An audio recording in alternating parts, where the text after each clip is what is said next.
Hello, my name is Kaja. I'm going to show double digging on a smaller scale. We're going to double dig for this tomato plant here. So I'm going to dig a hole 24 inches deep. And for this we're going to need a gardening fork and a shovel and a rake. So there we go. So first I'm going to dig the first 12 inches of soil and put it to the side in here. And I'm always going to want to dig the hole 3 times bigger than the plant itself, allowing the roots to have a lot of room to grow. The more room a plant has to grow its roots, the bigger the plant will be on top, the healthier. So the plant's health really depends on soil and access to nutrients and a room to grow for the roots. Okay.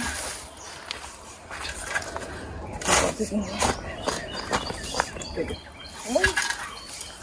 all the way around.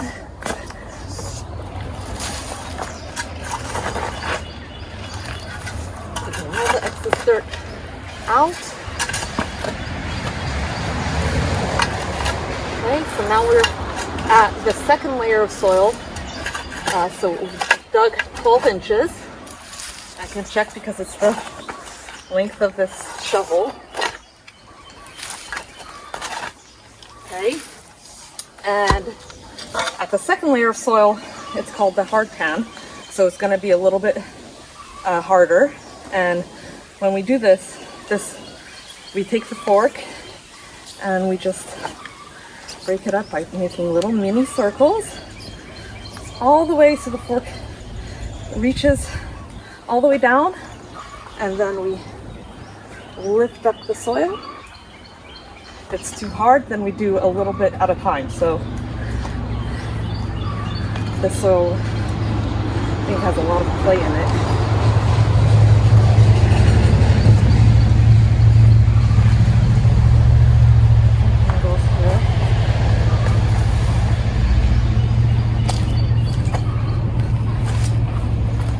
Up the soil, there we go.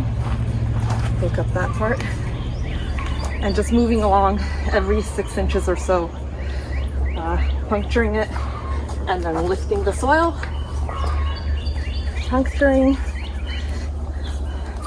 mini circles, and squatting and lifting the soil.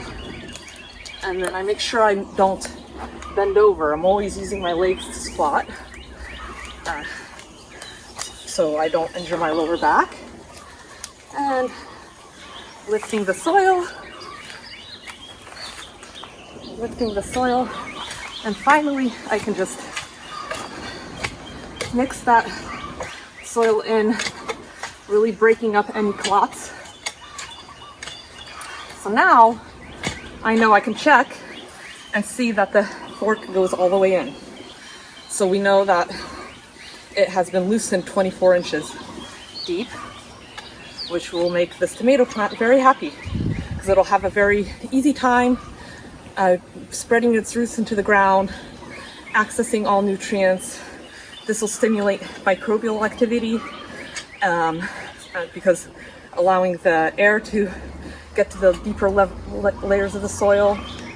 It'll allow well drainage for water, so there won't be any well, in Hawaii, I guess, because there's a lot of water, rainwater, then there's always the chance of it like causing root rot because there's maybe a stagnation of water. So if you double dig, it'll prevent that because the water will be able to drain through the soil.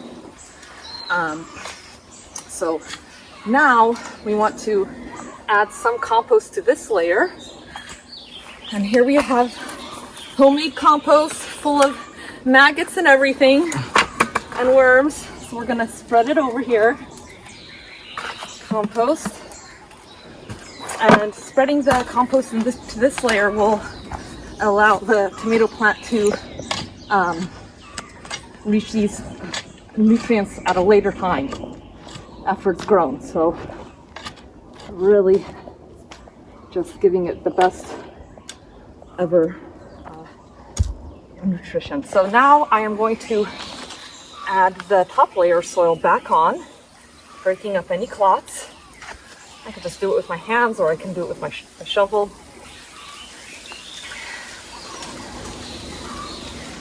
Taking out any rocks. And maybe I'll take... Also taking out any weeds, like grass.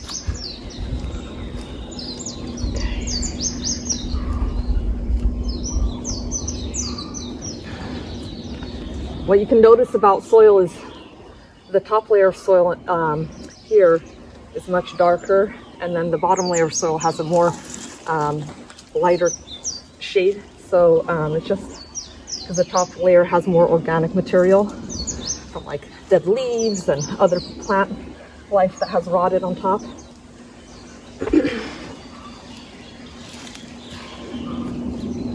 Okay.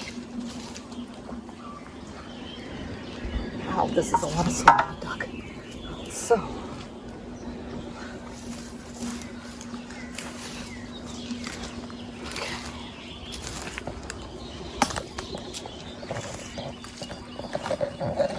Okay, so here we have it. Then we take the rake, we can get the last of the soil here. Raking it up. Taking out any leaves. So if you do double digging, you'll notice at the end that the soil will be higher than the soil around it, which means you did it right. It should have lifted the soil because you have loosened the soil underneath, allowing oxygen and just looser soil. So here we have it's about, I don't know, 4 inches higher than the rest of the soil. And I'm going to take my last bit of compost, put it on top.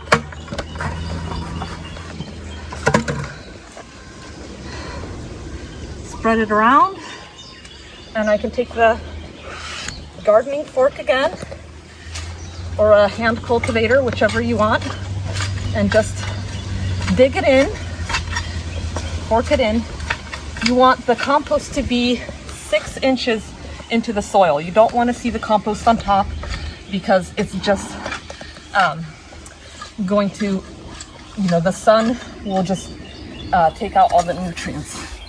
If you dig it into the soil 6 inches, it'll be used by the plant roots. So, just wanna really dig it in so you don't see it anymore. Except for this piece here. Okay. And the last piece, there we go. So I don't see the compost anymore. It's fully inside the soil, and I'm going to transplant this tomato. So with my hands, I'm going to dig a big hole. Oh, this earth is so soft. This plant is going to be so happy. Okay.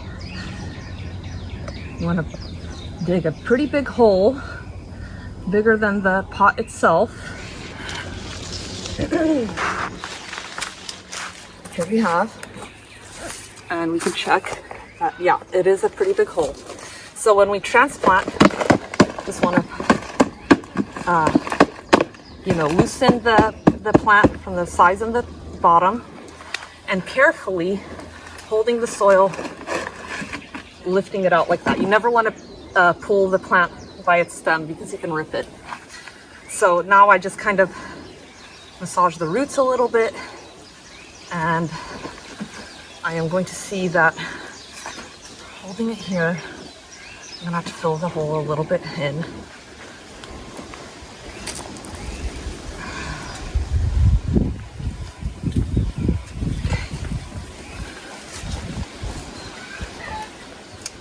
And we want to keep the bottom of the plant right here where the roots and the soil meet. We have to have it level with the soil here.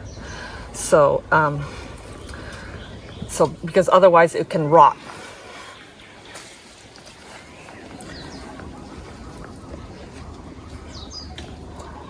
Tomatoes are a plant that like it hot and dry, so we're planting in a very sunny area.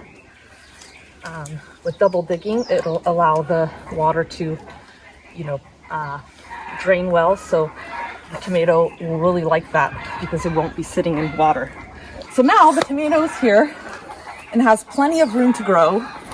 The roots were about this big, and so it has a lot of room to grow, which I expect this tomato plant to grow really big. And that's double digging. You can do it on a smaller scale per plant, or you can do a whole garden bed right here, which I've done double digging. This is a 60-foot garden bed. And here I've done hexagonal spacing between all of the plants, so planting kind of in a triangle. This allows all the plants to have enough room, and when they grow big, they will provide a microclimate, suffocating any weeds with the shade, and allowing water to be contained, not evaporating from the soil. Like here we see in the cabbage, the hexagonal spacing, and the leaves have filled. This will shade out any weeds, and it will contain the water and provide microclimate. So this whole bed was dug trench by trench, double digging in the same way that we saw there. And once a year, it can be double dug again. And it is labor intensive, but you will see higher production with your vegetables, stronger and healthier plants. And I suggest everybody tries it. It's a really great farming method to do. It's a great workout. Plants love it. It saves water. You can plant more plants in a smaller area and grow more abundant and vibrant food with bio-intensive gardening. Thank you so much.